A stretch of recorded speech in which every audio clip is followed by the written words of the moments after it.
And for today's video, tayo po ay magbabasa ng mga comment po ninyo sa aking YouTube channel. Mula kay user LQ7RK. Hello Kuya DJ Chico, ask ko lang po. Sa akin po kasi nag-verified si GCash to upgrade my account. Tapos pagkatapos ko mag-submit, ang dami ng concern ni GCash sa akin. Palitan ko daw yung GCash number, need ko daw i-recover, tapos palitan ko, nawala lahat ng G-score ko, bumalik sa 350, tapos ma-unlock ko na sana yung mga G-credit ko, nawala din, tapos kailangan papalitan ko daw yung pangalan. Hays! Nainis na ako sa GCash. Sana mapansin, always watching your video.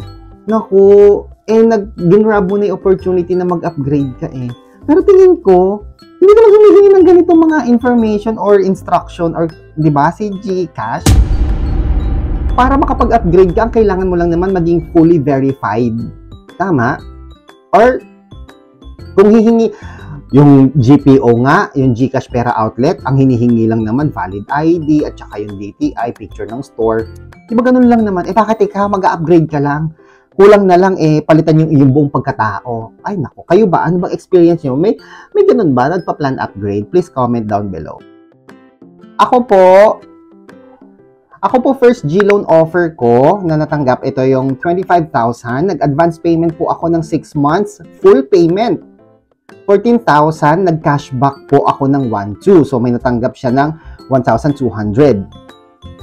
Ngayon lang ulit nagka-offer at bumaba, naging 10,000 na lang. Ayan yung sinasabi ko sa inyong mga kaibigan na, alam niyo, di ba ang taas ng offer sa'yo noong una? Tapos nung nag-fully paid ka, bumaba. Tapos ngayon, 10K na lang. Ox lang kasi kasabay nun yung G-Gives ko na offer din ang 3K. Tingnan mo yung G-Gives niya, 3K lang, yung akin, 20,000 plus. Diba? Sasakto sa pangangailangan namin, may pag-groceries na may pera pa, o diba? Congratulations sa inyo. Ito kay Christine Bungalon yon. Thank you, Christine Bungalon.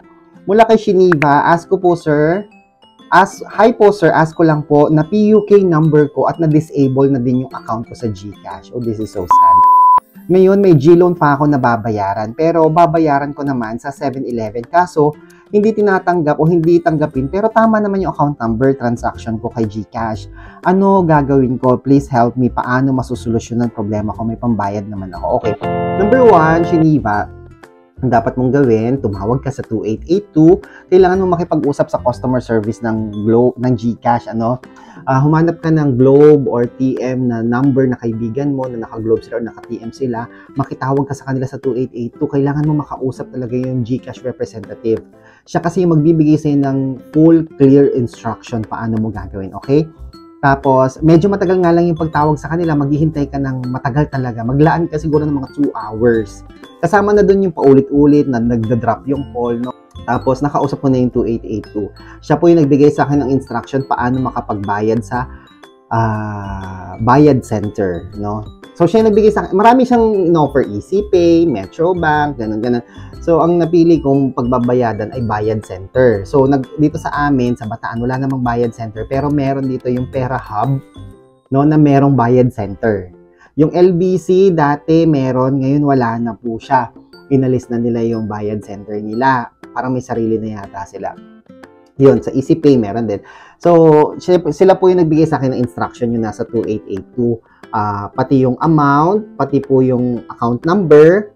Yun, tapos, yun, nagpunta na po ako sa Pera Hub. Sabi ko, ang biller ay Fuse Lending Inc. Meron akong video niyan eh. Fuse Lending Inc. Pagkatapos, nagbayad ako ng 10 pesos na convenience fee. Ang account number na ginamit ko that time is yung aking GCash verified number. Yung pinang-loan ko po sa G-loan, yun din yung number na nilagay ko as account number. Okay, kaya lang kasi 'di ba, yung iba may G-Gives, yung iba may G-loan. Pares na Fuse Lending yun, 'di ba? So ako nagbayad ako sa Pera Hub. Ang biller ay Fuse Lending Inc. Yung amount ay yung amount po ng aking monthly amortization. Tapos merong 10 peso na billing yon na convenience fee at meron ding yung account number, yung mobile number ko. Ewan ko lang ngayon kung alphanumeric number na kasi may sarili ng contract number or account number ang G-loan, 'di ba? Actually, dati pa naman may loan contract number sila. Pero dati kasi ang pinapagamit sa ni Fuse Lending Inc. ay yung 09, yung nagsisimula doon, yung GCash number na ginamit ko pang utang. Yon. So, okay naman. Na-post naman siya within 24 hours. no? Paano ko na-verify? Kasi tumawag din ako sa 2882 after ko magbayad. Sabi ni 2882, mga 2 business days. That time, nagbayad ako weekend. So, sabi ko, ay, baka next week pa to. Pero alam niyo po ba, tumawag ulit ako the following day, the following week, na-post naman na siya. Pero bago pa siya na-confirm, nung tinawagan ko, nakita ko na nag-reflect na yung payment sa aking Gmail. Diba?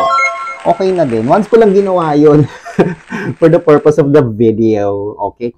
Siguro yung link, i-share ko dito sa comment section sa baba. Okay? So, yan. Yun lang naman mga kaibigan. Kung may katanungan po kayo, please comment down below. Ako po si Chico. Enjoy the rest of the day and God bless po.